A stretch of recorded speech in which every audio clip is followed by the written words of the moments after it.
Olá, periféricos, periféricas. Estamos aqui para mais um PerifaCast. Você que está chegando agora, que não conhece o canal, o PerifaCast é um canal onde a gente traz o pessoal de favela para trocar uma ideia, conhecer melhor esse pessoal que está trabalhando e está com projetos dentro de seus territórios, para a gente ficar conhecendo melhor esses projetos, essas pessoas.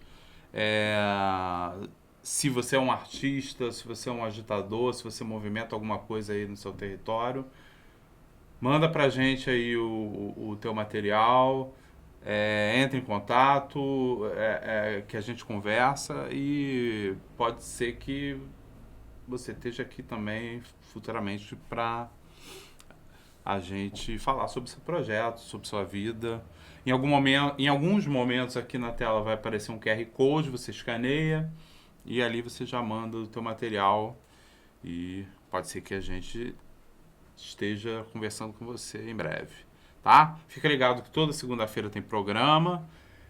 Te convido a dar like, conhecer os vídeos que já estão postados lá no canal. A gente tem conversas muito interessantes aí com galera de favela, de todos os segmentos, da música, da dança, do grafite, de vários empreendedores, de vários segmentos e que estão fazendo a diferença aí dentro de seus territórios, né? Então te convido aí a dar like, curtir, comentar. Assina o sininho lá para você receber as notificações das programações, para ficar antenado aí com o canal. E colabora aí pro canal crescer e se fortalecer cada vez mais, tá? A gente entende que aqui é um espaço importante e para a sociedade, né? A gente trazer o povo favelado para trocar uma ideia, conhecer os trabalhos que estão sendo feitos dentro de cada território, que geralmente são maravilhosos e potentes. Muita gente potente passando por aqui, então a gente entende que é um trabalho que precisa ganhar força, então a gente conta aí com a presença e com a participação de vocês, né? Então, hoje a nossa convidada é cria do Morro da Providência, gestora e produtora cultural, fundadora e diretora executiva do Instituto Efeito Urbano, que promove a inclusão e a formação artística em dança no território lá do Morro da Providência. Ellen Costa. Tudo bem, querida? Tudo bom, querido. Prazer te receber. Obrigado por ter aceitado o convite e vamos conhecer o que é o efeito urbano, né? Então, Ellen, a Providência, você estava falando aqui, a Providência é um morro pequeno. É pequeno, assim, em tamanho, mas a gente já teve gente que passou aqui e tem vários projetos que a gente ainda tá na nossa mira pra gente, no nosso radar pra gente trazer aqui. Então, assim, Providência é uma favela que tem uma galera potente lá e que tá produzindo muita coisa em várias vertentes, né? O PerifaCast, ele não se limita, né, a territórios, né? A gente já trouxe gente da Zona Oeste, da Zona Norte, da Zona Sul, da Rocinha, do Cantagalo, enfim. A gente quer trazer cada vez mais favelas para cá para a gente conhecer, né? E saber conhecer esses territórios e saber o que está rolando lá. A Providência a gente já acho que aqui é o quarto ou quinto, não, acho que mais. Enfim, já tivemos uma galera vindo de lá, que você conhece, né? Todo mundo se conhece lá. Quando chega alguém da Providência lá, eu falo, já passou fulano, falando, conheço. Né? Porque os projetos acabam se comunicando, né? A gente acaba criando uma relação, né? O que é bom. É porque eu digo que a Providência é pequena, porque quando a gente vai falar, né, de favela dentro da cidade do Rio de Janeiro, a primeira favela que vem na cabeça, Rocinha, Complexo do Alemão, que são favelas enormes, assim, tem umas dimensões gigantes. A Providência está no centro da cidade, ela é uma favela um pouco tímida, assim, né? Ali na zona portuária tem uma geografia bem minimalista, né? Sim, geograficamente. Ela tem uma geografia muito reduzida. Mas a gente está produzindo. Exatamente. A maioria dos projetos, todos se cruzam e acabaram se comunicando em algum momento. Mas tem uma galera bacana que tem uma galera bacana que já estava e tem uma galera bacana pra caramba que tá aparecendo, assim. E é muito bom. E a Providência é uma favela que faz parte da história da cidade, né? Na verdade, da história do Brasil. É a primeira favela da América... Na verdade, a Morro da Providência é a primeira favela da América Latina, né? O primeiro território a ter o título de favela. Né? Exatamente. É a primeira favela da América Latina. A gente tem... maior responsabilidade, né? Porque a gente é a primeira favela da América Latina, tá na zona portuária, que tem essa especulação inteira, né? A gente está sendo... teve as revitalizações do porto, tem o Cais do Valongo, né? Que é esse lugar da história e de memória da nossa ancestralidade, né? A gente pensar também que a Providência é uma favela que começou a ser ocupada por conta dos soldados, né, que vieram remanescentes de Canudos. Tem uma história com a nossa ancestralidade, com a nossa própria história, né, que é uma coisa que pulsa muito, assim. E viver na Providência é maravilhoso. Eu sou providenciana convicta, assim, de carteirinha. Aproveitando um ganchinho aí, o que você pensa, e me dá uma visão também coletiva o que a comunidade está pensando, sobre essa revitalização do porto? A gente sofreu muito, né? A Providência teve um processo de caramba, me fugiu a palavra. As pessoas foram removidas, né? As pessoas foram removidas devido às obras de revitalização. A gente começa com a Secretaria Municipal de Habitação marcando algumas casas na Providência, porque ia ser construído o teleférico, né? Logo, posteriormente, ia passar o VLT, e aí a gente teve um processo de desapropriação. As pessoas foram retiradas, mandadas para outros lugares, assim, enfim. Teve uma série de casas que foram removidas. A Providência sofre esse baque, né? Por conta da revitalização. Ao mesmo tempo que tem a UPP entrando na favela, ou seja, tem o PP entrando, tem Exército, que a gente tem, porque foram tudo muito junto, né?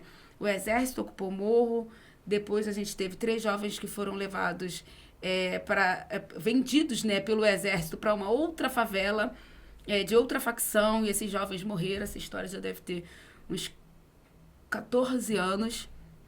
E aí depois vem a UPP, vem essas obras. Então a Providência, além do seu processo histórico, né, de ter sofrido, de ter sido ocupada por conta do dolo, né, dos soldados que estavam remanescentes de Canudos, a gente ainda sofre um impacto que é de porrada todo dia. E aí deu uma até pela a questão geográfica, né? E aí, tipo assim, por que a gente está sofrendo isso tudo? Porque a gente precisa melhorar o porto para os turistas, assim, e não era nem pra gente, como não é pra gente. Não é, eu bato todos os lugares que eu vou, já virou até meu bordão, que é a Providência está no porto, mas o porto não está para a Providência. A região portuária, o Porto Maravilha, ele não está para a Providência. O que acontece no Porto Maravilha, Zona Portuária, Boulevard Olímpico, a coisa mais rara que tem é aquilo chegar dentro da favela. Aqueles espaços não dialogam com a gente que está na favela. E aí é onde vem parte da briga, né? Eu vou para os lugares brigar porque a gente já sou preta, já sou favelada, já sou homossexual, então você está produzindo cultura e ainda tem esse processo de invisibilização, tem um processo de de desconsiderar o que é a produção periférica. Olha, tem um projeto que está fazendo dança lá em cima do morro, mas é do morro, a gente vai trazer a Débora Coker, sabe? E não importa a qualidade do seu trabalho, importa o seu CPF, né? Aonde você está, o seu CEP. O seu CEP. E aí é bizarro. A gente sofreu muito com essa obra. Eu vou me comportar. Sim, tá. A gente sofreu muito com o processo de revitalização do porto, construção do VLT. Foi muito ruim pra gente como morador. Sim. A gente usa porque é isso, né? Vai fazer o quê? Mas... eu queria saber a tua opinião, assim, sempre pergunto, porque, assim, eu vejo um impacto ali, eu não tô no território, mas eu vejo um impacto e eu vejo, assim, aquilo ali ainda está em processo, né? Eles estão querendo vender aquilo ali. Para você ter ideia, a gente, se o VLT acorda um dia sem funcionar, a gente não tem transporte, a gente não tem ônibus. Todas as linhas de ônibus que passavam ali na região da Providência foram tiradas. A gente não tem ônibus naquela região. A gente só tem o VLT como transporte. O único transporte que nós temos é o VLT. Toda a parte do porto está sendo vendida e a especulação imobiliária jogou os preços lá para Caixa Prego. Parece até que a gente está na área da Costa Verde, vivendo num lugar turístico, porque é tudo muito caro. Tudo muito caro. Entendeu? O Largo da Prainha é um lugar que não é acessível pra gente que mora na favela. Exatamente. Eu passo ali e eu vejo essa galera Zona Sul. Galera Zona Sul. Claramente. Você olha assim, você fala, gente... E aí, agora... ele agora tem o Largo da Prainha e a Praça da Harmonia, que está se tornando outra coisa. Que são os lugares de lazer que a gente tem pra ir. Não. E aí, o baile não pode acontecer. E aí, o que você faz quanto favelado? Você que é favelado vai pra onde? Vai se divertir aonde? Vai fazer o quê? Você está no seu território. Mas o seu território está sendo planejado para outro tipo de pessoa. Apropriado. Está sendo apropriação. Não importa o que você está fazendo, nem para onde você vai. Eu li em algum lugar, alguém me falou ali, que por exemplo, o Morro da Conceição vai perder toda a vista do mar quando aquilo ali começar, aqueles arranha-céus a construírem. Eles já perderam uma certa parte, já perdeu a vista do mar. Porque o Morro da Conceição... O Morro da Conceição não sei, porque, tipo assim, a gente... É isso, né? Porque é um território que não é um território periférico. O Morro da Conceição é uma área periférica. E aí tem uma estruturazinha, que são aquelas casinhas bucólicas. Então, eu não sei, porque eu acho que tem um mirante. Eu circulo pouco na Conceição, mas eu acho que tem um mirante. Eu não sei se dá pra ver o mar. Assim, sinceramente, agora eu fiquei... sim, eu usei só o Morro da Conceição como um exemplo de como... A gente não sabe aonde aquilo vai parar, né? Sim, não. Quando você vem descendo, eu acho que... você vem da Ponte Rio-Niterói, aí desce ali, tem um pedacinho que dá pra ver um prédio espelhado todinho, que ele reflete a Providência. Você olha assim, olha que reflexo lindo é a favela. Tipo assim, tá lindo, mas tá ali no porto, sabe? É maravilhoso. Ninguém desce, ninguém nem sabe o que tem ali dentro. Sabe? A gente não tem nenhum acesso. Eu entrei lá no Aqua Corporate porque eu sou abusada. Eu vou nos lugares, me convidam, eu vou falar, olha, eu vou, o que tem aí dentro? Aí, não, porque nós estamos fazendo um projeto aqui e queríamos falar com alguns empreendedores do território. A gente foi lá, a gente vai, olha, vai trocar, conversa, não sei o quê, mas não é pra gente, visivelmente não é. Sim. Lamentável. Eu queria saber dessa tua visão dali dessa intervenção, dessa ocupação ali, sem dialogar com... Não, ninguém nunca perguntou. Fala assim, o que vocês querem o teleférico? A primeira pergunta seria, a Providência de fato precisa de um teleférico? Precisa de um teleférico que ligue a Barão da Gamboa até a Praça Américo Brum? Possivelmente algumas pessoas vão falar assim, não. Porque o ponto mais crítico da Providência é subir o cruzeiro, que é a parte mais alta, que é você sair da parte média, entre aspas, assim, para ir para a parte mais alta da Providência. A parte mais alta da Previdência precisa de um plano, de alguma coisa, alguma política pública, que é para as pessoas poderem, mais idosas, pessoas com deficiência, subir. Não. Porque até ali onde é o teleférico da Praça Américo Brum, tem transporte da própria comunidade, sim, tem mototáxi, tem, sim, Kombi, que as pessoas conseguem acessar. Porque o teleférico não é de graça. Nunca foi de graça, sabe? Tipo assim, se ele não era de graça para o morador, e ele tava mais ou menos o mesmo preço que a Kombi era, tipo assim, para subir o mesmo lugar que a Kombi sobe, fazer o mesmo trajeto que a Kombi sobe, não faz sentido. E o pessoal que tem que subir? Das fotos, assim, que marca a Providência são aquelas escadarias, né? Uhum. E você imagina uma senhora de 80 anos subir aquilo ali. Porque é isso, para subir material de obra, tem que subir as escadas, tem que subir a compra. E não fizeram, o plano inclinado não queriam fazer, como não fizeram. A desculpa era que ia precisar remover os moradores. Olha, a gente vai precisar fazer remoção, mas tem como fazer o plano inclinado por outro caminho. Tem arquiteto, não é possível. Não. A gente vai ter que descer os pedreiros da favela todo para dizer como é que faz? Eu acho que não precisa. Porque é muito louco. E aí não fizeram o plano inclinado, fizeram o teleférico que funcionou. Levou não sei quantos anos para ficar pronto. E funcionou 1 ano e meio. E tá lá, 5 anos parado. Gente, é um dinheiro público que poderia estar sendo investido em outra coisa. Em educação. A gente tem 2, 3 creches. Sabe? Cadê o investimento para a favela, né? Mesmo porque ainda foi com o dinheiro que eles tinham que devolver. Porque é o dinheiro que eles utilizaram para fazer a obra do Museu do Amanhã. Né? Que tem um dinheiro, um recurso que era para ser de melhoria para o território da Providência, que foi utilizado toda na construção do Amanhã. Olha, a gente não está nem batendo nisso. Olha, não sabia disso. Tem um negócio aí. Tem um lelê de um dinheiro. Tem um dinheiro que era para ter sido investido na Providência e foi usado na construção do Museu do Amanhã. Olha. Que não. E aí a gente vai falar, né? Não representa território, é um equipamento completamente embranquecido, é um equipamento que foi feito para estrangeiro, que foi feito para trazer gente da Zona Sul, sabe? Acabando com a história daquele... tirou a perímetro hóspede, isso realmente estava feio, precisava fazer alguma coisa. Mas olha só, como é que você faz?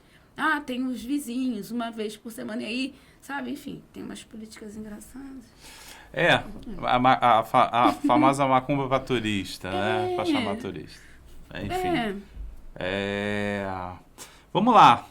É sempre bom a gente falar sobre o território. Né? Porque, inclusive, ia fazer uma analogia que, tipo assim, é o amanhã sem nenhuma representatividade negra, né? É um amanhã sem olhar para o futuro da população preta.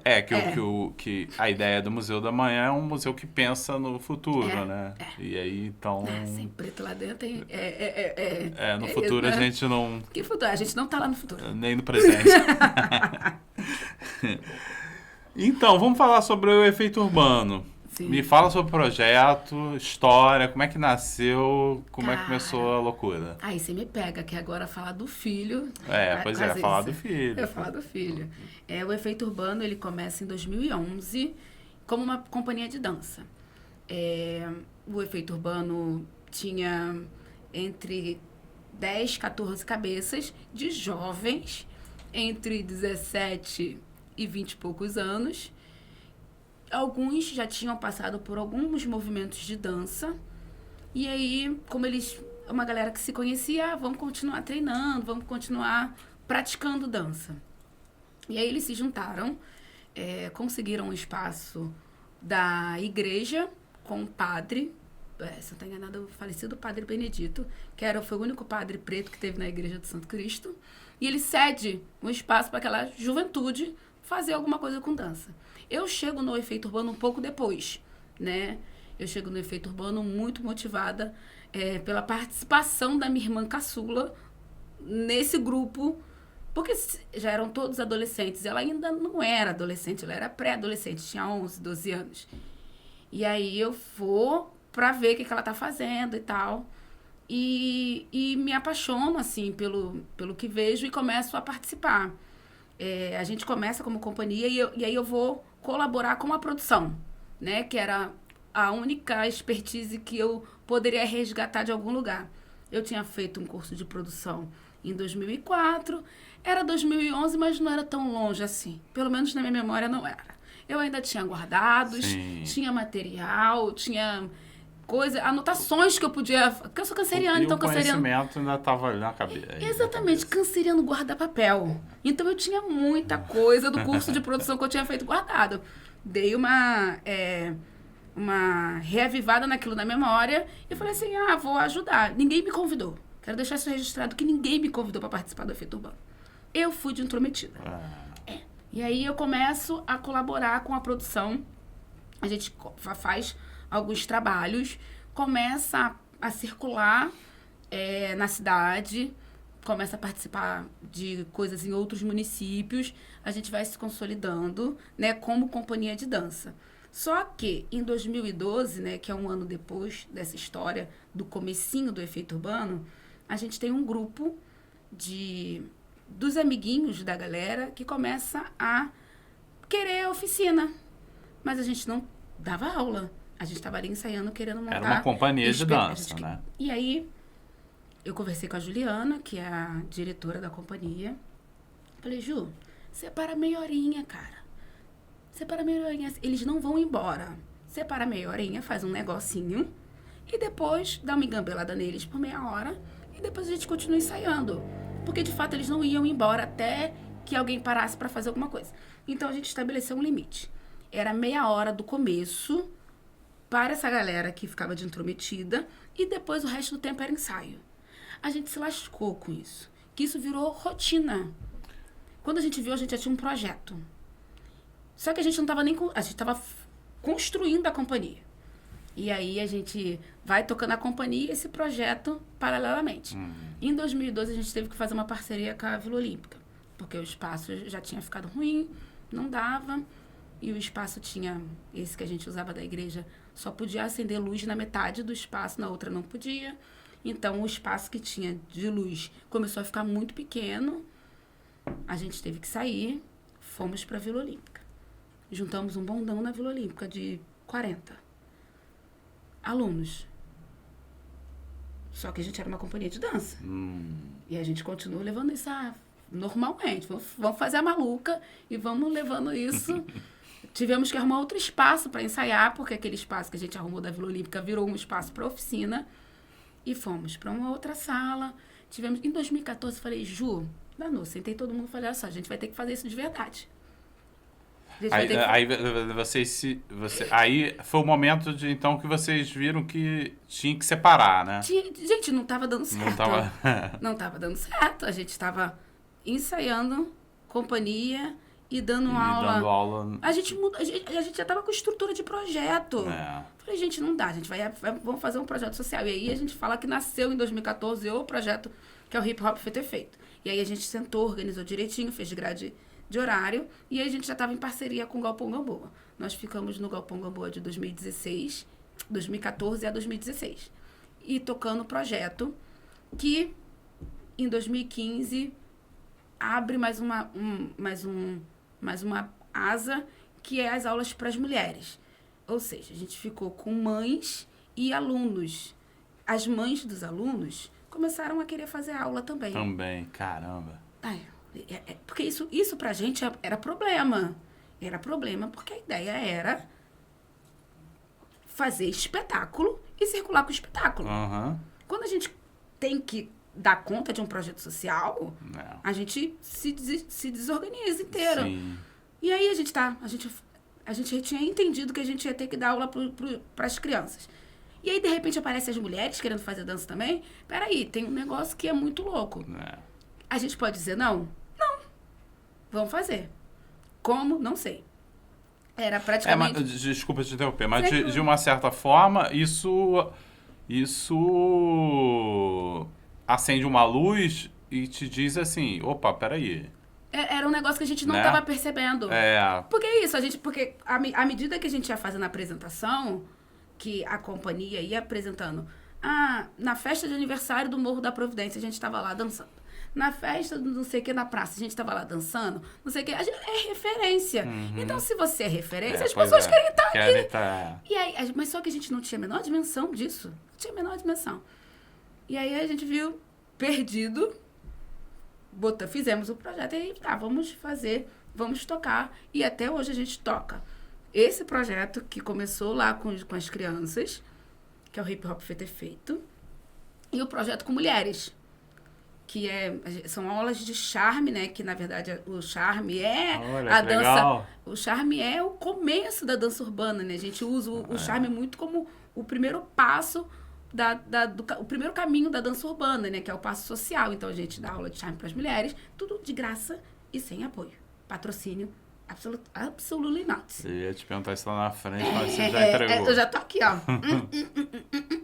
A gente tinha... a gente fazia parceria com os espaços, que a gente nunca teve um espaço. Então, a gente fez parceria com o Galpão Gamboa, a gente fez parceria com a quadra do Fala Meu Louro. A gente, mais recentemente, tinha feito uma parceria com a Sedurp, que era um espaço público. Tipo assim, a gente fazendo parceria de espaço, porque a prefeitura acabou com a única quadra que a gente tinha, porque fez o teleférico. Todo mundo, é outra coisa que todo mundo que vem da Providência fala aqui, é a quadra que acabou a quadra, a outra quadra que eles fizeram, tipo assim, não é nem mão. Eu moro do lado de cada Providência, imagina, você ter que se deslocar pro outro. Não, é um negócio que não anda. E a gente fez parceria para poder tocar os projetos, e a gente tocou todos os projetos. A gente tocou e toca há 11 anos todos os projetos. E a companhia, ainda tem a companhia, né? E ainda tem a companhia. Tem a companhia. E me diz uma coisa, sempre foi, desde lá do começo, o nome sempre foi Efeito Urbano. Sempre foi Efeito Urbano. Legal isso. E aí a gente, em 2017, a gente conheceu, no meio desse caminho, né, muita trajetória, a gente conheceu pessoas incríveis. E de pessoas querendo ajudar, né? Nossa, mas o trabalho de vocês é incrível, que não sei o que. A gente precisa ajudar, e vai aqui, vai ali, vai acolá. A gente conheceu uma senhora que ela falou assim, olha só, vocês não vão conseguir captar sem uma figura jurídica. Vocês não vão conseguir uma maturidade, mostrar que o trabalho de vocês é sério, mas vocês precisam de uma figura jurídica. Eu falei, lascou. Porque quando ela começou a falar, e eu fui parando para pensar, é verdade. Tipo assim, ia fazer toda a diferença. Como é que você entra no edital? Como é que você entra no edital grande? Porque, até para patrocínio. Até para patrocínio. Tipo assim, e as pessoas não levam a sério, né? Porque... tem esse lado também. A gente vai fazer um recorte, né? Eu faço muito isso, trago muito isso dentro do Efeito Urbano. Tudo que a gente faz no Efeito Urbano, ele perpassa pelo recorte de raça e gênero. Eu preciso falar de raça e gênero porque eu sou uma mulher preta, sabe? Favelada. E aí eu falei, não, você tá certa. E aí fomos correr atrás. Mas só que a gente não tinha dinheiro pra fazer o tal do CNPJ que precisava. Aí a gente volta pra ela e fala, gente, mas é muito caro, a gente não tem como fazer. Ela vai nesse lugar aqui. Quando a gente chega, a gente descobre que a Defensoria Pública tinha um programa pra abrir CNPJ. E aí a gente foi nesse processo todo e abrimos o CNPJ em 2017. E aí o que acontece? A gente precisa entender como é que faz a gestão de uma organização. Porque aí é outro entendimento, né? O outro entendimento. A gente teve que virar a chave. Virar a chave, exatamente. Pra falar assim, tá. A gente tocou projeto, companhia e projeto de uma forma muito aquém do que a gente poderia fazer, porque não tinha experiência e porque a gente estava tocando uma coisa mais com o olho na outra. Agora a gente vai ter que parar de verdade e entender como é que isso aqui funciona. E aí a gente parou 1 ano. E aí a gente a gente tinha vários compromissos já agendados. Então a gente tinha compromisso em 2017 e 2018, que a gente estava com o espetáculo. E ainda assim, com tudo isso para fazer, eu, Juliana e mais a galera da companhia ajudando, a gente tinha o espetáculo e tinha que circular. Então a gente fez uma residência artística no Galpão Gamboa em 2015. Em 2016 a gente estreia um espetáculo nosso circula com ele 16 quase inteiro, em 17 começa a circular, nesse meio do caminho a gente abriu o CNPJ, 2018 tinha compromisso disso, daquilo outro festival, isso aqui para participar, e aí em 2019 a gente fala assim, vamos amadurecer isso aqui e entender. Quando a gente pensa em voltar, 2020, pandemia. Aí agora vai dar tempo da gente ver, inclusive, se o que a gente tinha planejado tá realmente legal. Aí a gente levanta assim tudo, bota a vida a trajetória do efeito urbano toda na mesa, fala assim, não, isso aqui não tá bom, aí ia dar merda de novo aqui. Desculpa. Beleza. Vai dar ruim aqui de novo. Olha, a gente muda, isso aqui a gente mantém, isso aqui a gente... E, a gente não conseguiu abrir conta da outra vez. A gente vai precisar, a gente não fez isso, a gente não fez aquilo. Isso aqui. E aí a gente se organiza e volta querendo dar esse salto, né? Mais profissional e se colocar como instituição.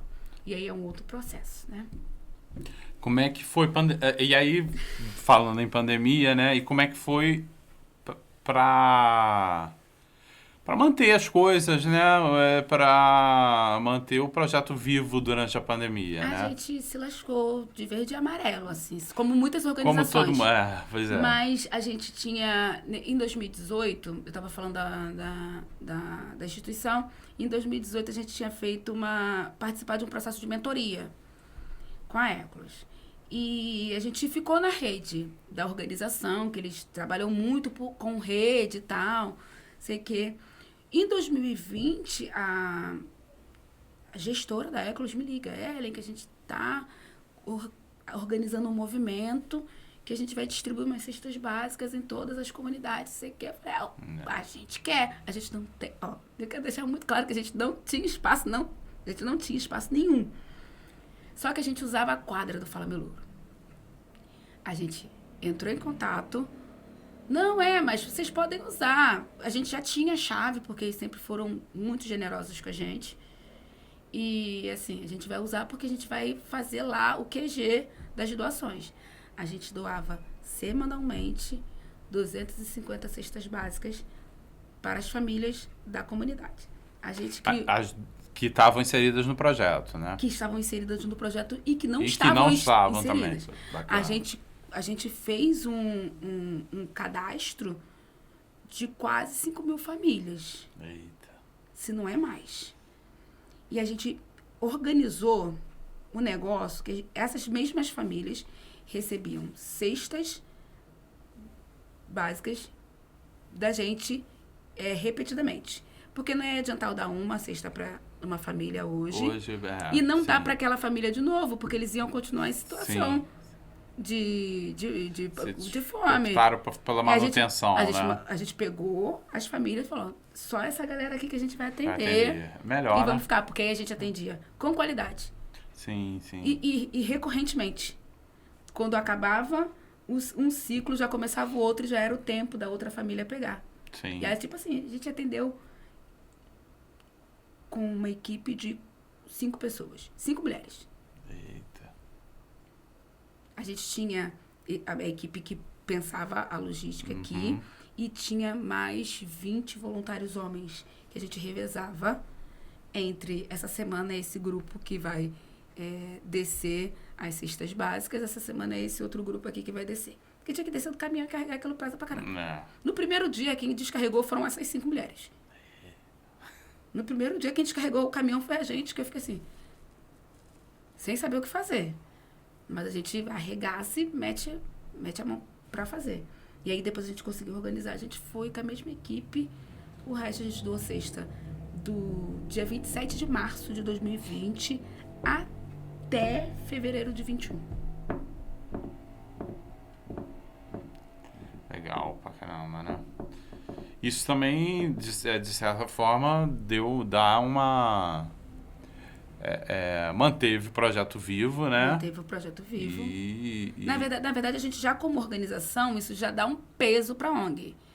É isso que eu ia falar. Também isso, né? Acaba vocês ganhando um estofo, né? A gente cresceu muito nesse processo. Cresceu muito, porque a gente deu as cestas básicas e ainda tinha as atividades extras. A gente ganhou, na Páscoa de 20, dessa mesma organização, 5.000 ovos de chocolate. Uau. E aí a gente pegou todas as outras organizações, que a gente é uma organização, o Efeito Urbano é uma organização gerada por Mulher Preta, né? Então, Mulher Preta tem outra visão do escopo. Eu não ia adiantar ficar com aquelas 5.000 para fazer... A gente pegou todas as organizações, vai tanto para cada uma, porque dá. E ainda dá pra gente pegar. E a gente, pá. No dia que... Porque chegou assim, eu sabia de uma quantidade, chegou o dobro. Falei, vem buscar. Hoje, agora, porque hoje que é o domingo de Páscoa. E aí, tipo assim, desceu, todo mundo, vem. E a gente distribuiu. Fizemos parcerias com outras pessoas. Porque eu conto muito... e tem as parcerias, a gente fez parceria com outras organizações que distribuía, sei lá, onde a gente não chegava. Pedra de Guaratiba, a gente fez uma parceria com uma organização em Pedra de Guaratiba. A gente fez parceria com uma organização em Niterói. A gente fez parceria com uma galera em Nova Iguaçu. A gente fez parceria com várias outras organizações, porque a gente estava tão alinhada com o fluxo das pessoas que a gente atendia, que a gente conseguia falar assim, a gente tem...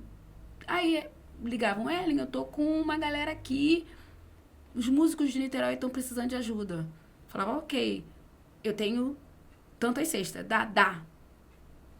Tantas cestas.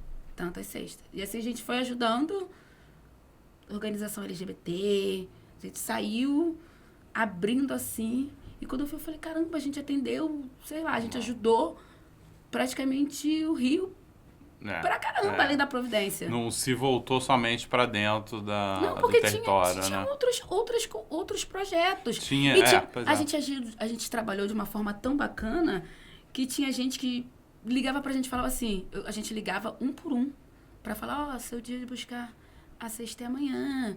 Seu dia, quem não tinha telefone, porque a gente atendeu as ocupações, a gente tinha uma liderança dentro da ocupação, que a gente falava, hoje é dia do grupo tal, manda vir. E aí a liderança descia, o grupo. A gente trabalhou muito dentro desse lugar. Das pessoas quando, não tô mais precisando, pode passar minha cesta para outra. E foi assim que a gente tinha, para poder ajudar as outras pessoas. Eu não preciso mais, olha, Ellen, eu não preciso, porque graças a Deus eu consegui um emprego, não sei o quê, vocês ajudaram a gente pra caramba enquanto eu tava desempregada. Olha, consegui um emprego, consegui não sei o quê. Ai, minha mãe voltou a trabalhar, eu não preciso mais, a minha família... Assim, das pessoas irem entrando em contato com a gente, falando, a gente não precisa mais, tá tudo ok. Vocês podem destinar minha cesta pra outra família. Legal essa consciência, né? A gente percebia que na comunidade tem essa consciência. A gente brigava com as pessoas, brigava pra botar ordem na fila, brigava que não sei o quê. A gente brigou, os primeiras 2 semanas, a gente brigou com a comunidade inteira. Depois eles falavam, não, elas estão certas, que tem que organizar. Acabou sendo lúdico, né? Também. A gente brigava, não sei o que vocês estão pensando o quê? A gente também é cria, não sei o quê. Que aí as pessoas ficam... A galera fica emocionada, mas a gente fez um trabalho muito bacana na pandemia. A gente recebeu muita ajuda. Que bom, assim, Éculos, né? Eu ouvi muito falar, eu vi outras pessoas aqui falarem da Éculos. É bom citar esses nomes. Porque é isso, foi muito, muito bom pra gente, sabe? Eu fiquei sem ter... Eu achei que a gente não ia fazer nada mais. Eu achei que eu falei, gente, a gente não vai fazer nada. Esse vírus vai matar a gente. Eu vou pegar Covid e vou morrer. O que eu vou fazer? Que não sei o quê. E aí, de repente, me aparece uma atividade para ajudar outras pessoas que me ocupou tanto. Que eu chegava em casa super animada, feliz e não sei o quê, porque hoje a gente ajudou tantas pessoas, não, que eu tenho que organizar que amanhã não sei o quê.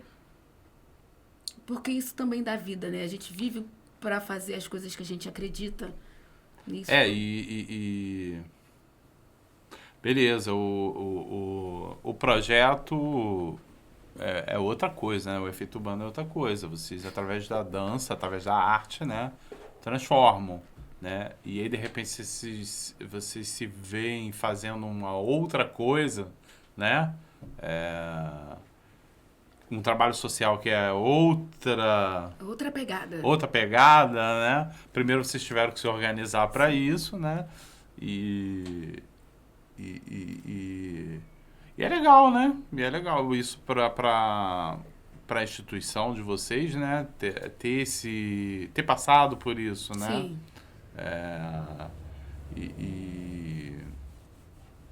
E aí até para estar em movimento, né? E para também estar em contato, né? Com não só com a comunidade, como você disse, com outros territórios. É, né? Porque a Providência, ela tem... o Efeito Urbano, ele está num lado da Providência que não tem mais nenhum outro projeto. O Efeito Urbano. Isso é muito ruim, porque, tipo assim, as pessoas, elas acabam não circulando muito no território. Que tem uma coisa da Providência ser muito dormitório, né? Principalmente naquele pedaço. As pessoas entram à noite para dormir e saem de manhã para trabalhar. E aí, quando chega uma pandemia, que metade das pessoas daquele pedaço trabalham na área do comércio, uma grande maioria ficou desempregada. E aí, o primeiro mês, ok, o primeiro dia tudo bem, o segundo dia tudo bem, a primeira semana, a segunda... Na terceira, você está desesperado, falando assim, gente, eu não tenho dinheiro para comprar comida, como é que eu vou fazer? E aí, quando as pessoas ouviam falar assim, o Efeito Urbano tá bem dando cesta básica, e era minha vizinha, tipo assim, papo da minha vizinha, que é uma pessoa que eu passava por ela todo dia, dava bom dia, com a minha mochilinha para descer, para ir fazer a doação de cesta básica. Ela falou para mim assim, Ellen, eu não sabia que você estava dando cesta básica. Eu tô precisando muito. E aí, vambora lá, a gente faz o cadastro e você passa a receber. Tipo assim, coisas loucas de pessoas que não acessariam outros projetos que estão em partes mais distantes da comunidade, entendeu? Por desconhecimento mesmo. De certa forma, também foi legal. Você, apesar de ter só vocês lá naquele pedaço, pô, mas foi o que deve ter salvado muita gente, né? Foi desesperador. Todos os projetos sociais tiveram que descer para fazer esse tipo de assistência. E me diz uma coisa, com qual público vocês trabalham? Me dá um perfil de público, faixa etária... Tá, hoje eu vou falar por conta de um processo de redescoberta, né? Eu gosto de estar sempre... o Efeito Urbano, ele não é um móvel, né? Não é um mobiliário. Então, a gente revisa todos os projetos anualmente. Então, a gente tem o Hip Hop Feito Efeito, que é aquele projeto que começou lá atrás, no nosso comecinho, e que a gente trabalha muito com os adolescentes, no contraturno. Porque são adolescentes que saíram da escola já, que acabou o horário da escola. Sim. E que não tem... o que eu vou fazer de 6 até a hora da janta? Uhum. Ao invés de ficar infernizando a mãe em casa, pode ir lá fazer uma dança. O Hip Hop Feito Efeito é um projeto livre, que os alunos não precisam ter uma regularidade e tal. É um projeto muito livre de dança. Para adolescentes. E na faixa dos 12 para lá, a gente vai aceitando a galera que vai ficando mais velhinha. Mulheres urbanas é para mulheres, que é o de charme para as mulheres. É para mulheres a partir dos 45 anos. Então, a gente tem a nossa aluna mais jovem, tem 60 e blau. E aí, a gente... A mais jovem? A mais jovem. E aí, e a gente tem essa galera... Eu queria ir lá ver isso, cara. Deve ser maravilhoso. Que é uma galera que viveu o charme, né? A onda charme, né? São mulheres que... foram chegando na gente porque elas adoram o charme. Adoram o charme. É isso que você acabou de falar. Viveram o tal do charme. E que queriam buscar coisa pra fazer pra elas. Porque a mulher, ela tá sempre fazendo pra família. Pro marido. Pro cachorro. Ela tá sempre fazendo pra alguém. O que eu faço pra mim? E aí, gente, a gente tem das coisas mais loucas possível, que são elas querendo aprender outros estilos de dança. até o afrofunk elas querem aprender, porque são mulheres que tem um grupo que já está com a gente desde o começo, lá em 2015, e que elas se sentem, elas mandam no projeto, elas falam o que elas querem fazer, o que elas não querem.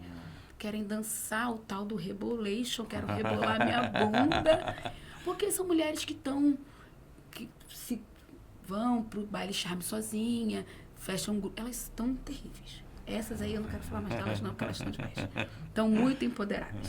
E agora, nesse processo de pandemia, a gente fez uma análise de tudo que a companhia passou. Né? A gente pegou a companhia que fez 10 anos na pandemia. Não, mentira, fez 10 anos ano passado, esse ano a gente fez 11 anos. E a gente pegou a história, a trajetória da companhia, a gente desenrolou assim para ver o que a gente queria fazer. A companhia, a gente queria retomar com ela, só que a gente não queria algumas coisas, que não queria que a companhia repetisse alguns processos. E aí a gente conseguiu perceber que dentro da vida toda da companhia de dança, a gente formou as pessoas que dançaram com efeito urbano. A minha irmã, que é o grande exemplo, ela entra com 12 anos na companhia, ela começou a dançar com 11, com 12 anos ela entra na companhia, hoje ela tem 23, o efeito urbano tem 11 anos. Ela foi formada lá dentro, tudo que ela aprendeu de dança, ela aprendeu lá dentro. A gente trouxe professor para dar aula de dança contemporânea na companhia, professor de dança afro, professor disso, professor daquilo, professor daquilo outro.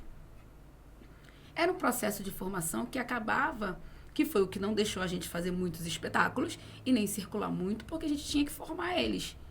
E aí acabou demandando uma outra coisa. E aí, na verdade, o efeito urbano lá atrás, ele não tinha só a companhia e o projetinho que os alunos ficavam infernizando a gente. A gente estava formando o corpo de dança da companhia. Então, a gente estava fazendo 3 coisas ao mesmo tempo. E aí a gente falou assim, esse ano não vai ser assim. A gente vai desmembrar isso da companhia. Porque a Jennifer, ela tá na companhia e ela já está formada. A gente não precisa de corpos em formação. Corpos em formação vão passar por esse processo. E aí a gente criou o Lab, que é um projeto de formação em dança, que a galera vai aprendendo tudo que o efeito urbano já, como companhia, já tem como arcabouço. E a gente tem a dança contemporânea, balé, hoje começou o módulo de balé, que não sei o que, dança afro, não sei o que lá, além de conversas sobre a carreira, sobre raça e gênero, tudo isso que a gente já vem conversando com a galera, esse tempo todo de efeito urbano, a gente implementou nesse projeto e está tocando ele agora. Agora, a companhia... Não sei se ficou claro o que eu falei aberto. Sim. O que não ficou claro a companhia, ela é alimentada por pessoas que estão lá fazendo os cursos. Não. Também? Ou não? Não necessariamente. Não Mas já houve casos? Já houve casos. Tá. Já houve casos. A gente tem... Em 2015, eu acho que a gente puxa algumas pessoas das oficinas para a companhia. Foi a única vez. Em 2015. A gente puxou 2 meninas. Que eram muito boas. A gente também pesca no nosso marzinho. Sim, pois é, legal. Que é isso. E aí, essas 2 meninas participaram de espetáculos. A gente participou de um evento internacional, elas fizeram parte e tal. E é isso, porque companhia, né, é um movimento, é um processo, Sim. É um ciclo, né? Sim. É um processo cíclico, né? As pessoas vão lá, vou trabalhar não sei aonde, aí precisava sair e tal. Porque a gente teve muitas essas coisas, né? A gente, quanto projeto artístico, né, que fomenta a arte, que está o tempo todo falando desse lugar da arte, a gente tem entendimentos que, principalmente dentro de território de favela, que a arte não é pra gente.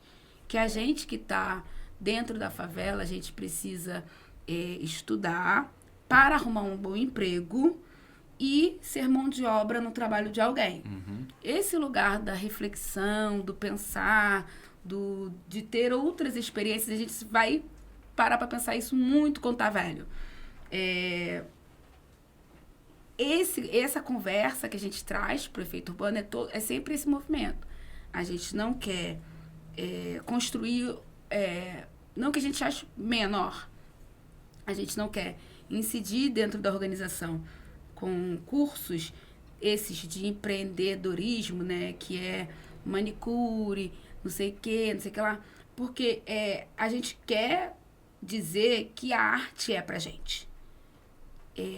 Eu não posso achar que a Ingrid Silva é um case. Olha, dentro da Providência, é um case exclusivo, sabe? Dentro da Providência podem ter talentos da dança que não são motivados a. E esse trabalho, porque a gente é o tempo todo ensinado que não dá pra gente. Eu não vou fazer teatro porque teatro não é pra mim, porque eu não tenho o perfil. E aí a gente vai falar de outros aspectos aqui que não cabe, né? Que senão teria que ser 2 podcasts.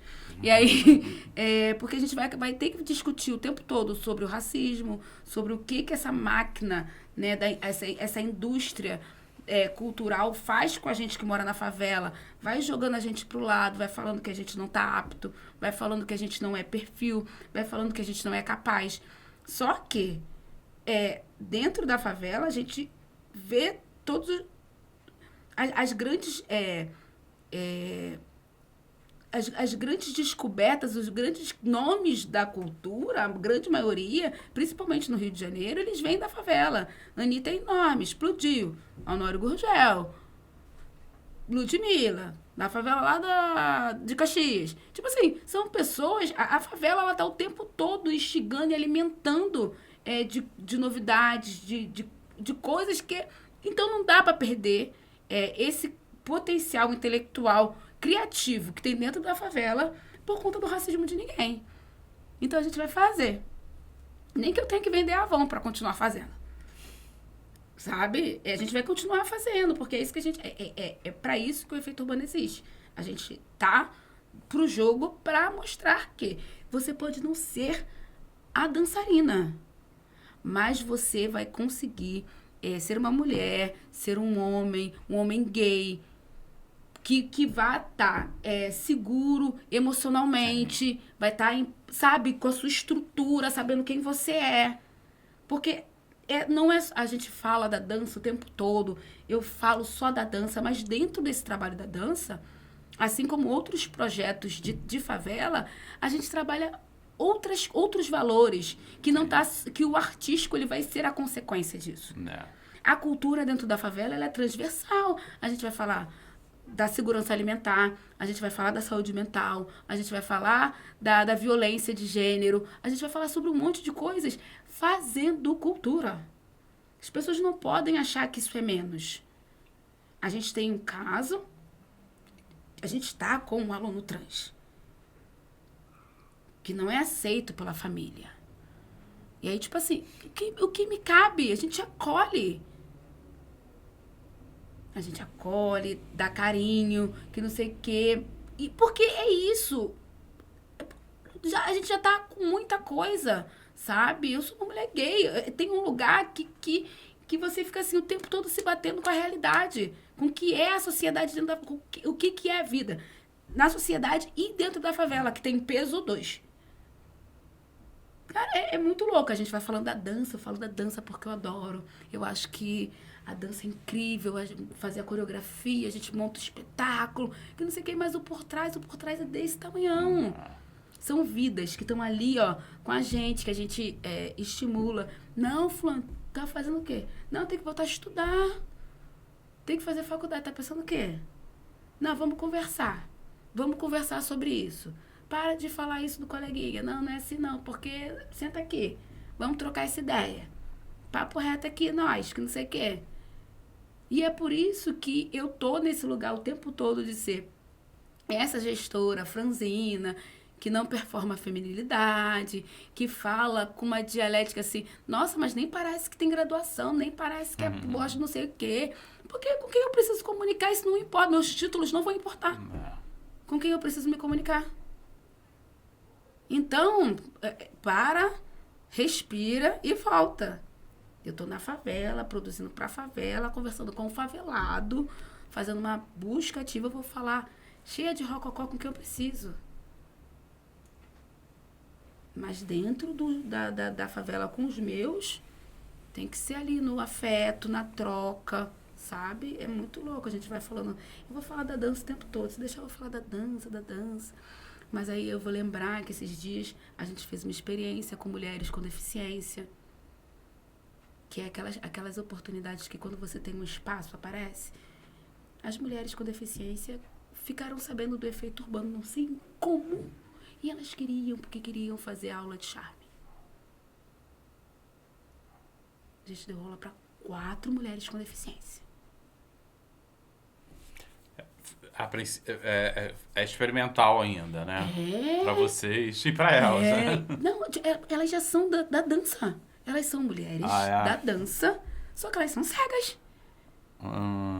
E tipo assim, é charme, mas elas poderiam fazer com... Não, é com vocês, elas querem, porque...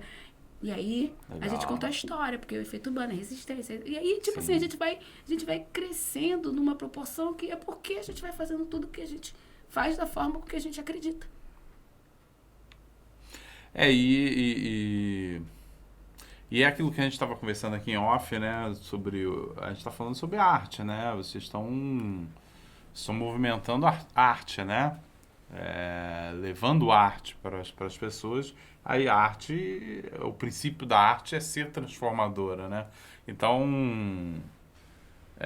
ser transformador passa por ter senso crítico, tá bem com si mesmo. Exatamente. Né? Tá consciente de quem você é. Então, eu acho que é importante essa preocupação de vocês em ter por trás da dança, que é o carro-chefe da coisa, é o que chega na frente, né? Mas por trás ter todo esse trabalho de conversa e de... A gente tem uma preocupação muito grande, porque é tudo a partir de quem nós somos, né? A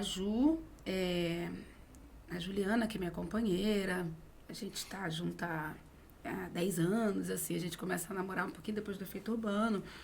E a Ju... Vocês se conheceram no efeito urbano? Foi? Aí, tá vendo? A gente se conheceu trabalhando no efeito urbano. Tipo assim. Na verdade, ela, quando a gente estava conversando em off, eu falei assim, eu reconheci quem era a liderança. E eu fui me aproximar dela. Foi ela, né? Era a Juliana, que já liderava aquela galera. Porque era mais experiente em dança ali. Ela já tinha feito parte de companhias, já tinha viajado para fora do Brasil, não sei o quê. E ela quem conduzia aquele grupo. Você foi esperta, né? Só fisgou a... E aí eu falei, malandramente, a gente não dorme... Pois é. E aí a gente toca o efeito urbano de acordo com o que a gente viveu. Eu, quando era mais jovem, na Providência, não existia nenhum projeto social. Não tinha projeto social na Providência. E aí, essa troca, e eu não sou a filha mais velha, eu tenho irmãos mais velhos, eu durante muitos anos fui a caçula. Então, quando você é o irmão caçula, que você tem uma sexualidade dissidente, que você está se descobrindo, você não fala com ninguém. O que teria sido de mim se eu tivesse um lugar para conversar? Se eu tivesse tido um lugar onde eu pudesse estar, me sentir à vontade e trocar. Esse é o primeiro ponto. A Ju é mais jovem que eu e quando ela começa na dança, ela começa em projetos sociais. Então, ela fez projetos sociais diversos até parar em um projeto social que tinha uma companhia de dança, uma companhia de teatro e que ela fez teatro, ela é atriz, não sei o quê, enfim. Acabou fazendo um pouco de tudo e vai conhecer o mundo e volta com vontade de compartilhar com os dela. Essa história do efeito urbano é a fusão de duas perspectivas de modo de vida diferente que quer dar para o outro que não teve em si, em casa. Então, a gente vai fazendo isso com afeto, a gente senta com todas as pessoas para conversar. Os alunos, a gente conversa com os alunos. Eu tenho estado mais afastada, mas eu faço roda de conversa com os jovens. faço roda de conversa com as mulheres. E aí a gente fala sobre tudo. A gente fala sobre sexo, a gente fala sobre a novela, a gente fala sobre o filme, a gente fala sobre não sei o quê. Ai, vamos falar um pouco sobre política. E a gente faz todo um processo que é que não aconteceria em um projeto tradicional. Que você iria lá, ia fazer a aula, ia sair e acabou. E aí o seu problema, talvez você entra com ele ali, deixa ele na porta, faz a aula, sai e volta com ele. A gente, quando percebe que tem um aluno estranho, fala, Juliana, fulana tá esquisita. Vamos conversar, vamos. A gente tem uma galera que ajuda, mas a gente ainda não tem um escopo de uma estrutura, de ter uma psicóloga, às vezes um papo só. Sim. E a gente também precisa entender como é que essa galera vai lidar com isso, porque é sempre muita gente. A gente que eles sabem onde mora, conhece, vê, esbarra no mercado, vê de chinelo de dedo na rua. Ai, tudo bom, Tchelle? Ai, tudo bom, Ju? Você quer... Já tem uma conexão, essa relação aí. Fala, o que houve? Ah, não, mas você... E aí a gente faz o devido encaminhamento. Olha, a gente conhece a psicóloga do posto. A gente já fala, fulana, a gente tá com um aluno aí, que não sei o quê. Olha, tem uma aluna nossa que tá meio engraçada. A gente... fala, vai não sei pra onde, vai se cuidar, vai não sei pra onde. Tem fulano que pode te ajudar. A gente não pode, até não tendo uma estrutura dentro do nosso, a gente sabe pra quem. Pra direcionar, né? Pra quem direcionar. Você tava falando você citou uma coisa aí dessa coisa da tua companheira, por exemplo, de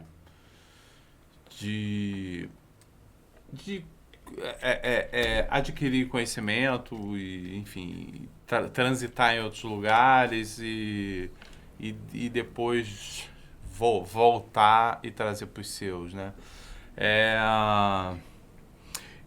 Eu analisando, né, nos meus 50 anos de andanças, isso é um movimento que acontece dentro das favelas, né? Que é muito recente, né? Porque, assim, eu me lembro que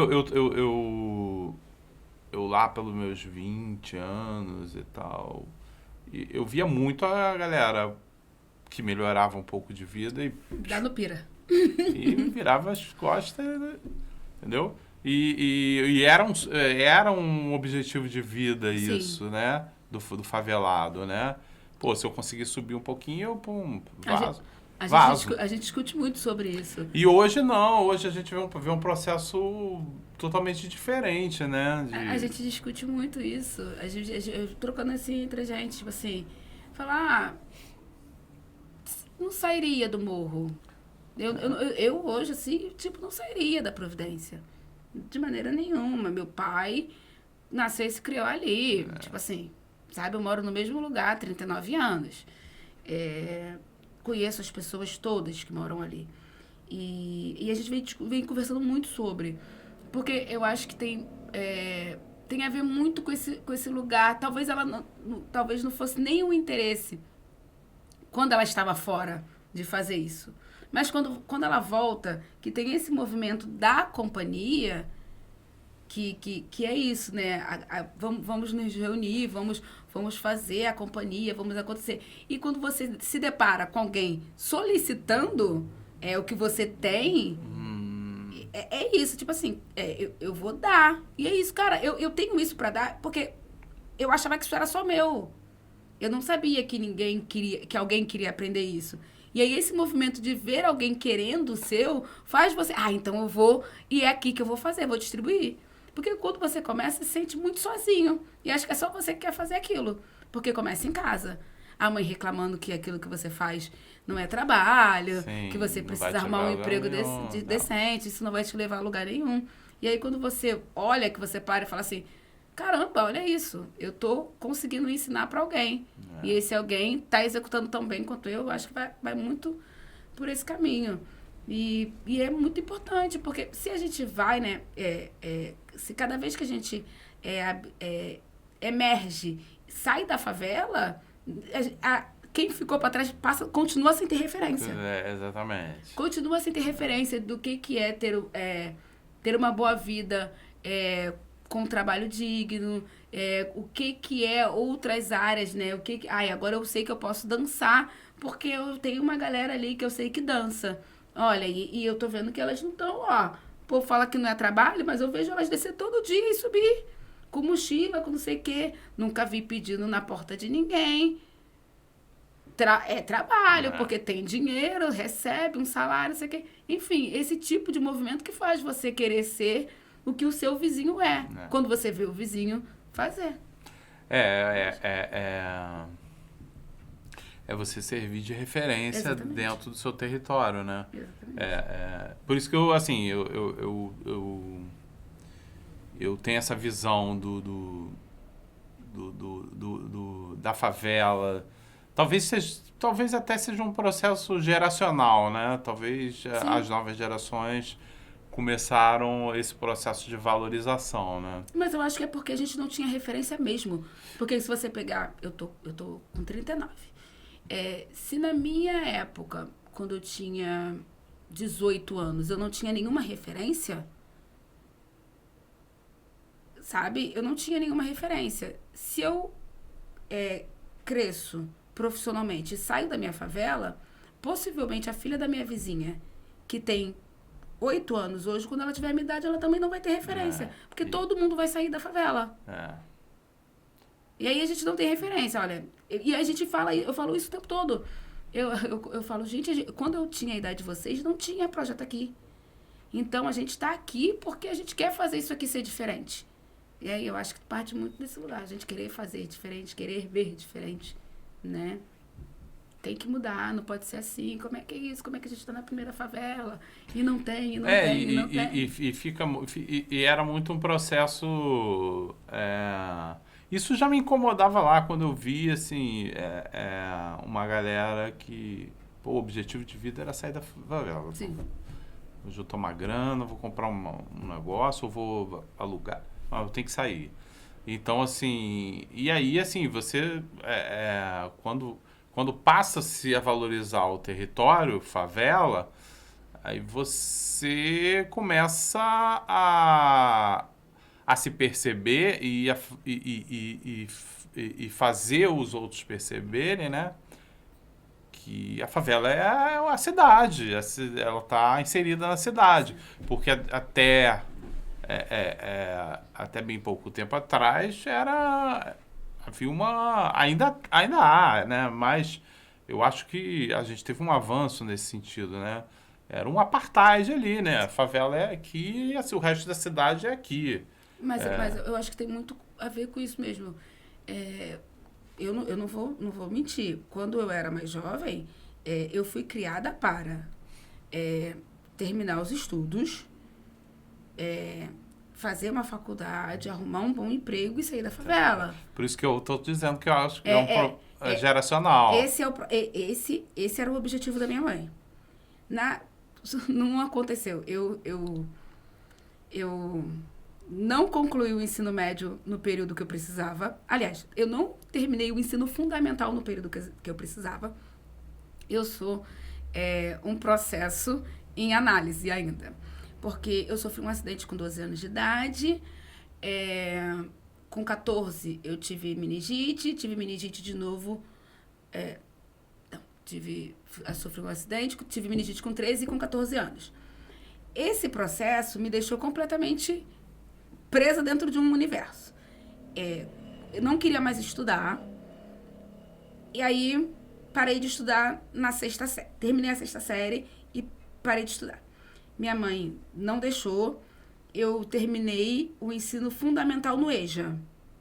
Eu fiz a escola para jovens e adultos. Sim. Porque eu já estava com 17 para 18 anos. Nessa brincadeira eu faço aniversário em julho, então eu sempre fico perdida.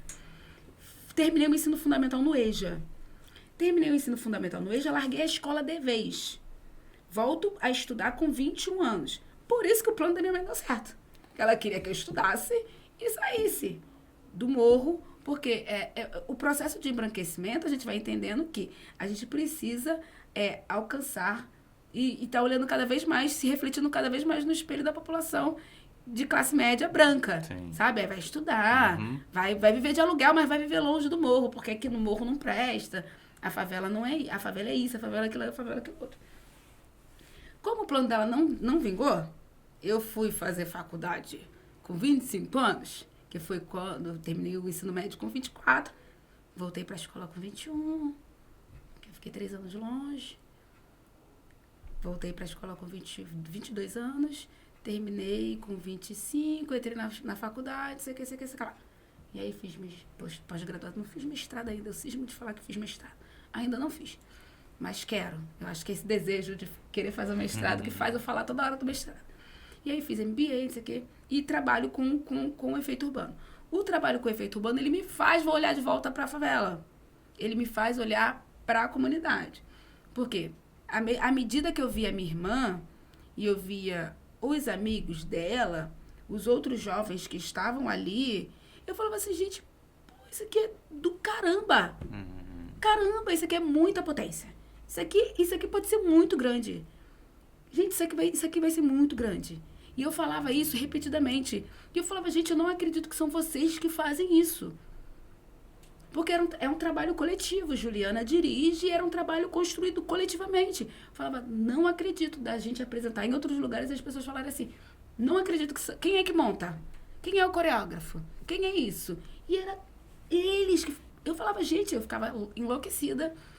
E isso me faz falar assim, não, vamos valorizar a Providência, vamos ver o que a gente consegue. A gente vai conseguir montar um esquema bacana aqui. O efeito urbano vai prosperar. A galera vai dar certo. E é super aceito dentro da comunidade, a galera super topa, super gosta, participa. Ellen, você também é conselheira municipal de políticas culturais, né? Me fala disso aí, que é outra... Caramba! Então, outro lado da moeda. Mas tudo tem muito a ver com Conecta, né? Acaba conectando. Tudo tem muito a ver com o efeito urbano. Na verdade, o efeito urbano, ele foi me levando para lugares. O efeito urbano, ele ao mesmo tempo que ele me faz reconectar com a favela... E aí, tipo, como é que eu posso falar para um jovem que ele pode ser muito se eu tô limitada, né? Então, o efeito urbano, ele vai me jogando para vários lugares. E ser conselheira foi um dos lugares que eu fui motivada por questionamentos. Eu não sou formada em produção. Eu tenho graduação em turismo. Só que eu vi uma passagem pela produção em 2004. Que foi um cursinho que eu fiz. Foi com aqueles cursos livres e de projetos, né, de organizações. Fiz um projeto, a gente chegou a ensaiar a montagem de um coletivo, não montamos. E eu, quando eu entro no efeito urbano, eu queria ajudar. E a forma com que eu queria ajudar era com algum conhecimento que eu já tinha, que era na produção. Então, eu fui estudar produção. Estudei muito produção. Eu comi todos as escritas e cursos e vídeos que você possa imaginar sobre produção cultural. E eu queria elaborar projetos. Eu queria escrever, porque era a única maneira de participar dos editais. Eu queria escrever. Então, eu fui aprofundando escrita, fui melhorando, sei o que, sei lá. E aí... Toda vez que a gente ia apresentar o projeto, eu falando do efeito urbano, me apresenta. Aí eu apresentava o projeto escrito, nossa, mas o projeto ainda tá muito amador, tá muito isso. Eu falava, gente, tá, vamos estudar mais. Isso significa que eu preciso estudar mais. E aí eu fui estudando. Fazia mais nada, todos os cursos que aparecia eu fazia, pagava cursinho para fazer, fazia todos os que tinha de graça. Teve um dia que a gente foi fazer uma apresentação de uma conversa sobre um projeto, e que eu levei o projeto do efeito urbano, e aí já tinha PPT, tava o negócio todo encorpado e assim, e eu obtive a mesma resposta. Falei, aquele lá eu entendo, esse aqui ainda assim precisa de mais coisa. E aí eu fiquei, não retruquei, queria entender. E aí eu percebi que o movimento já estava para um grupo definido, que nem projeto apresentou, sei o que lá, mas perfil. E aí eu vou falar apenas perfil, né? Que aí eu não quero entrar em detalhes. Por isso que a gente faz recorte de raça, gênero, território, não sei o quê. E aí tá. Uma amiga Ellen, você precisa participar de uma reunião que está acontecendo.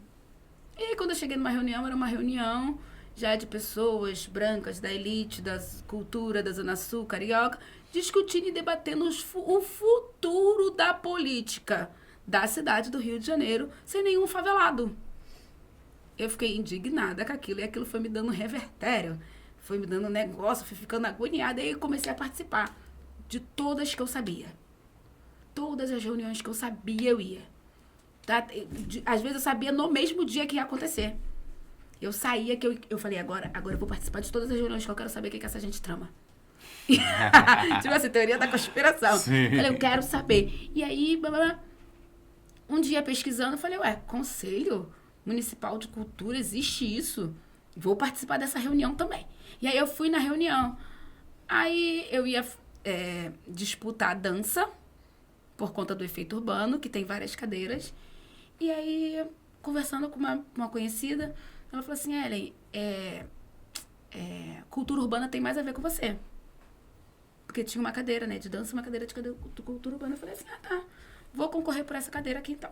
Aí concorri pela cadeira de cultura urbana, ganhei, e comecei a entender mais como é que funcionava esses processos. E aí, decidi que não ia fazer discussão de linguagem artística, né? Que eu ia fazer a discussão das favelas dentro desse lugar da política cultural.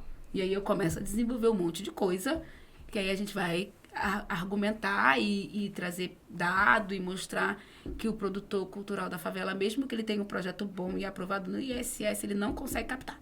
Ele não consegue captar porque a sociedade ela é racista, porque as empresas querem... que o setor de marketing quer apoiar a fulana, não quer apoiar o ciclano, e aí eu vou falar, é mais fácil apoiar a Débora Coker e ela subir a favela para fazer uma contrapartida social do que apoiar um projeto que já está na comunidade. E aí, essa discussão eu venho fazendo desde então, assim, alucinadamente. E é aí que o que me vira a chave de fato, entro na política cultural para debater, muito movida pelas coisas que eu ouvi produzindo um efeito urbano. Não, legal que assim, você vive, já foi um problema que você viu lá atrás, né? Que você, peraí. Não, foi um processo, né? Você foi percebendo, né? E é bizarro que eu tô lá, e as discussões, elas continuam sendo feitas, né? Sem a participação da favela. A galera... E aí é uma crítica que aproveitar que a gente está falando para outros produtores de favela, a galera precisa participar dessas discussões. Porque quem decide como vai ser fomento, que vai ser fomento, quem vai ter... Eu não estou te falando para quem vai o recurso. Mas a política, ela é toda construída com pessoas que nunca subiram no morro. Que não sabem isso que eu acabei de falar pra você, que quando a gente tá produzindo na favela, a gente tem que dar conta da mãe, da família que tá sem alimento, de não sei o quê. Eles não sabem nada. Né? Eles querem a produção no estrito senso, sem entender a especificidade que é dentro do território. Uhum. E aí a gente fica com um editalzinho minguado aqui, aí pega 50 mil aqui, que no fundo não dá pra fazer nada, pega 25 mil que desconta não sei quanto, e essa galera comendo milhões de dinheiro e falando que a gente não precisa ter uma política específica pra cultura de favela.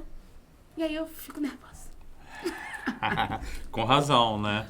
Sim. Vamos dar uma olhada nas fotos? Ai, vamos. O que você tem? Vamos lá, me explica.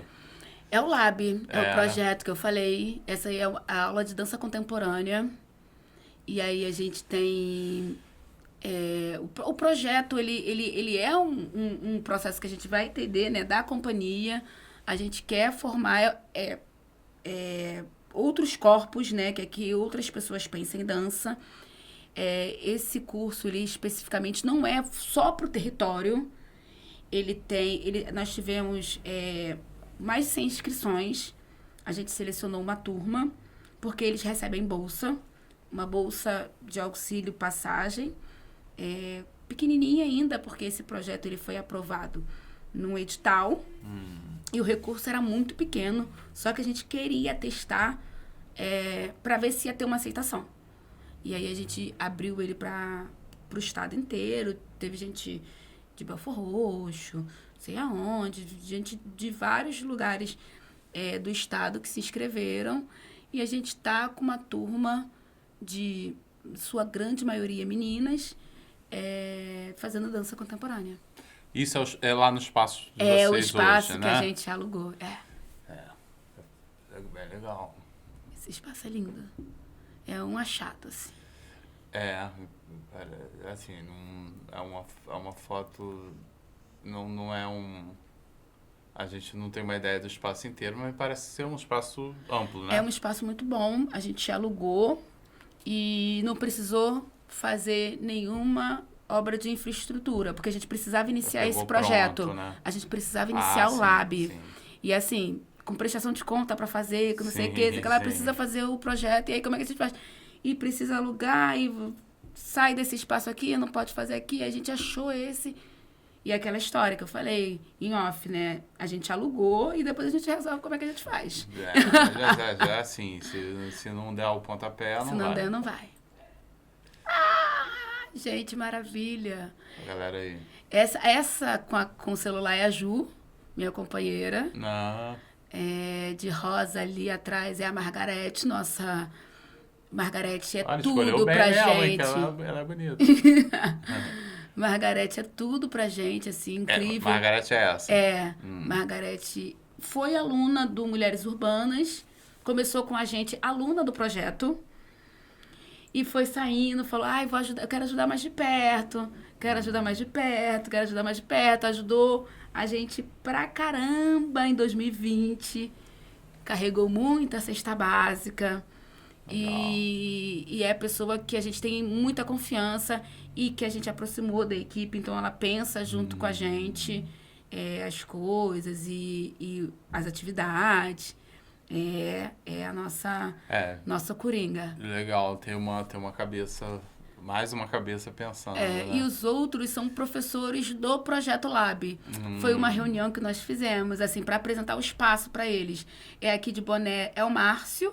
A aula dele começa hoje, está começando hoje. São módulos pequenos. O Lab são módulos pequenos de várias linguagens artísticas. O Márcio é professor... Pequenos, você diz de tempo, né? São 6 aulas corridas, assim. Entendi. 6 aulas de... Porque é intensivo. A ideia é que seja processo de formação real. Que não é para iniciante. Então, é uma galera que já tenha mais ou menos um negócio, assim, já experimentou dança em algum momento. Então, vai pegar, descer a lenha mesmo. O Márcio está começando hoje com balé atrás. É a Monique, professora de percussão corporal, né? Percussão corporal. Percussão corporal, caraca, percussão corporal. Legal. Dança é som, né? Música é ritmo. Então, percussão corporal para afinar o ouvido da galera. Muito legal. E o Catem aqui de boné preto e casaco preto é o professor de dança afro. E eu ali atrás fazendo... Caraca, percussão corporal, muito bom, hein? A gente pegou uma equipe de professores incríveis, assim, profissionais excelentes, assim. É alta nata da arte carioca. Assim, só para deixar a gente, assim, grandona também. Pois levantar nossa bola um pouquinho. Mas eu acredito. E aí? Cara, esse é o Hip Hop Foi Ter Feito.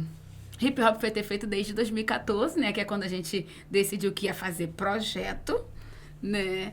E essas são... A gente tá com um número de meninas muito grande nos projetos, então não sei o que se passa. É uma revolução feminina, eu acredito, né?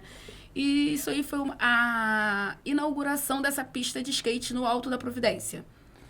Elas fizeram uma dança, né? Que a Ju também é uma das professoras, né? Então a Ju montou esse trabalho com elas e elas apresentaram. E foi lindão, assim. Incrível. É um projeto... só de mulheres, não? Não, gente, porque as meninas, a mulher sabe o que quer.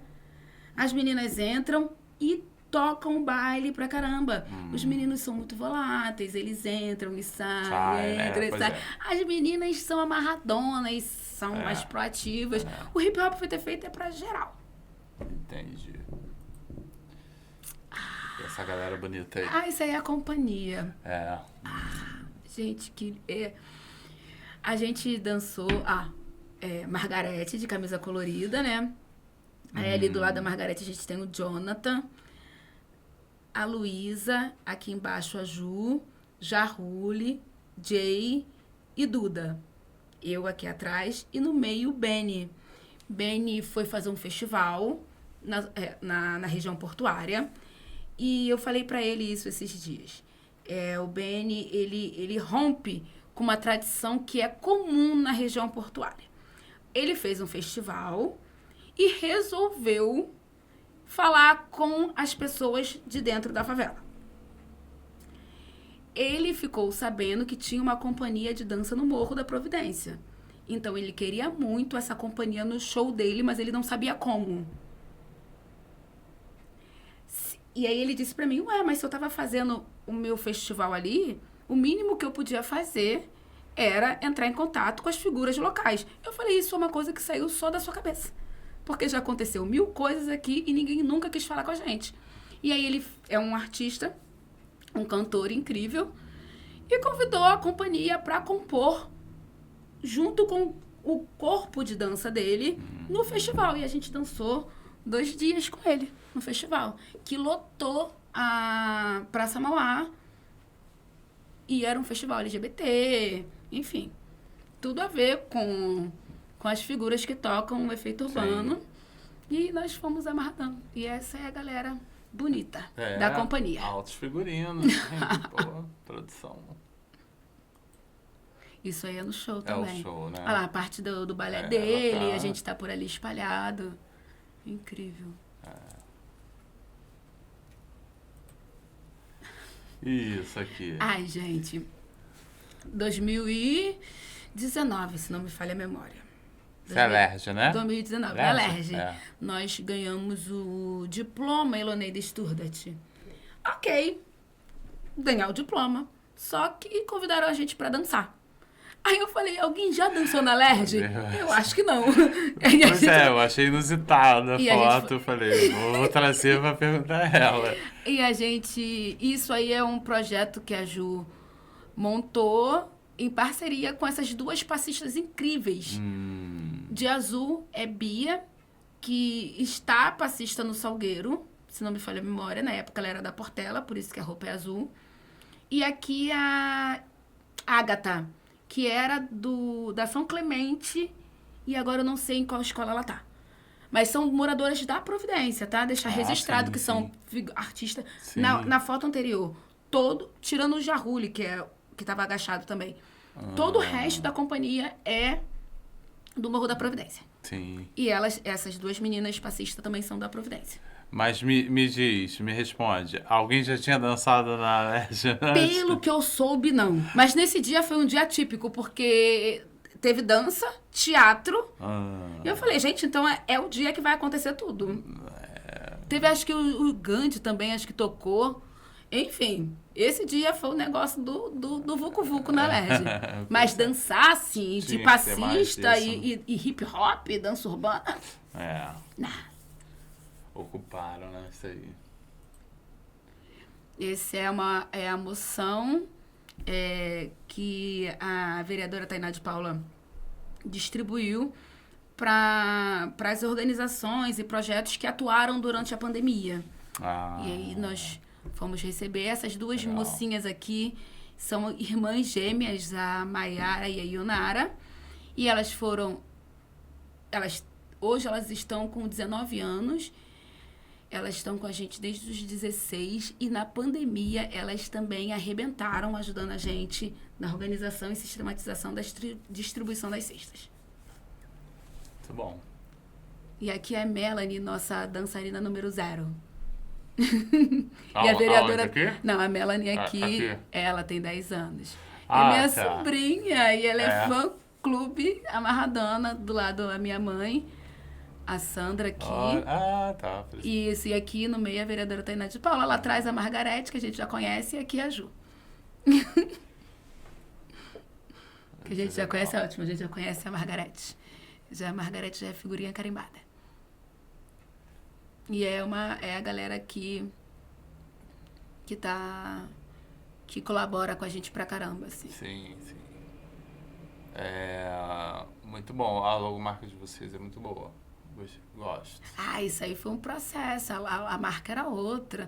Quando a gente se entende como organização, quando a gente vira a ONG, eu falei, a gente precisava que a logo fosse mais clean para poder comunicar melhor. E aí a arte do incrível Leandro Ice. É isso, Ellen. Pra gente finalizar. Planos, objetivos pro futuro. Gente, eu quero dominar o mundo. Tudo é possível. Mas sério, assim, a gente tem projetos, assim, eu vou falar primeiro como efeito urbano, né? Ano que vem a gente experimentou o Lab e a gente entende que é super possível. A gente tem referências de outras comunidades que atuam com esse tipo de formação, então a gente vai incidir no projeto, então a gente já está captando para o ano que vem para poder realizar ele de uma forma mais robusta e mais...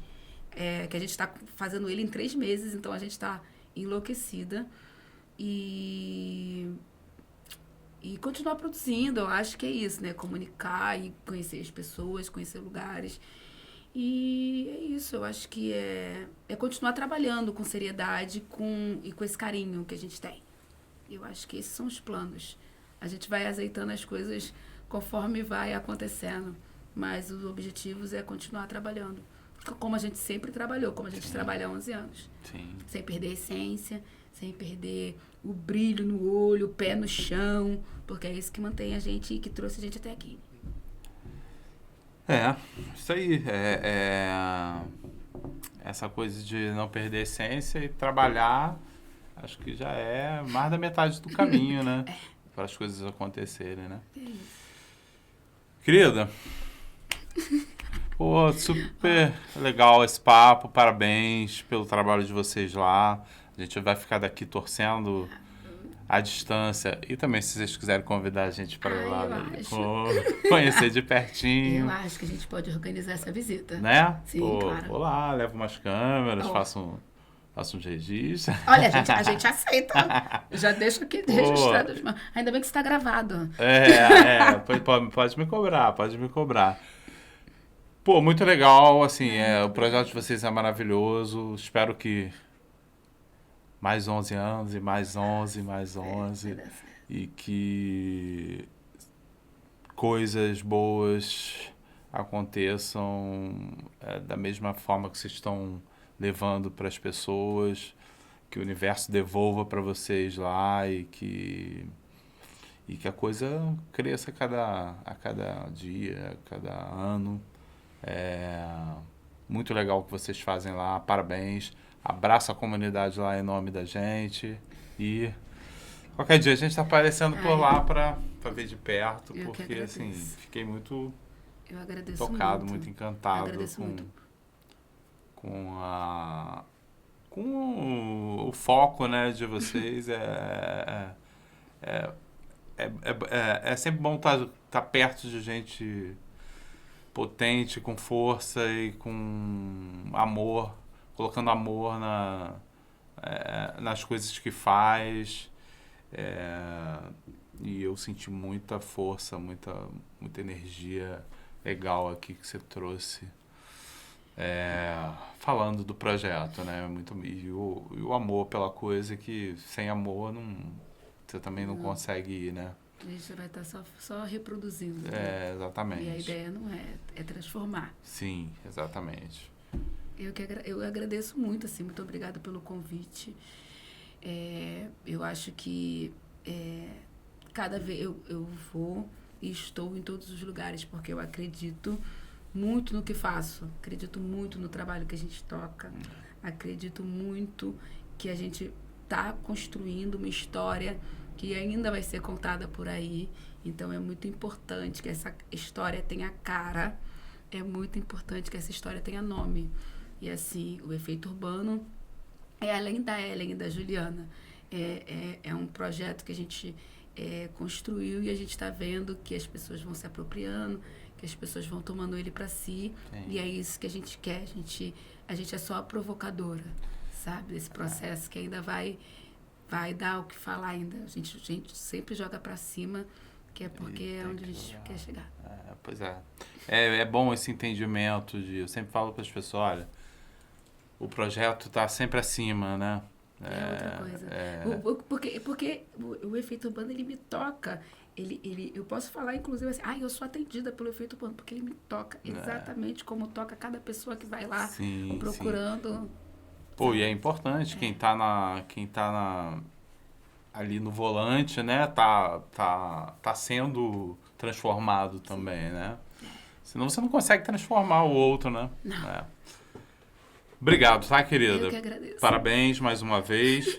E obrigado pela presença, por ter aceito o convite. E vida longa ao Efeito Urbano. A vocês também, vida longa esse projeto. Deixa aí quem quiser conhecer o projeto de vocês, como é que faz? Deixa aí sim, a gente está no Instagram, @Efeito Urbano. Tem o site, que é efeitourbano.org.br. E a gente está no TikTok também, Efeito Urbano. Depois a gente vai colocar tudo aqui embaixo, aqui pra galera facilitar.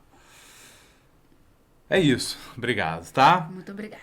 Galera, esse foi o Prefacast de hoje, aí, com essa potência aí que é a Ellen Costa, lá do Morro da Providência, do projeto Efeito Urbano. Procurem conhecer aí, através das redes deles, né? O trabalho lá maravilhoso que eles fazem. Aqui vocês já puderam ter uma ideia do quanto é grandioso. É isso. Lembrando que na próxima semana a gente tem um novo convidado aqui, um novo periférico, para contar a sua história aí de outra favela, ou pode ser que pareça o pessoal da Providência tá fazendo fio aqui, né? Mas semana que vem teremos outro periférico aqui para conversar, né? Te convido novamente a se inscrever, dar like, visitar o canal, conhecer o material que a gente já tem aí gravado, né? Se envolve e ajuda o canal aí a crescer e se fortalecer cada vez mais, né? Lembrando que a gente também está em outras plataformas de podcast, como Spotify, Deezer e Google Podcast. Você encontra a gente também lá em áudio. E é isso, uma boa semana para todos. Até o próximo programa.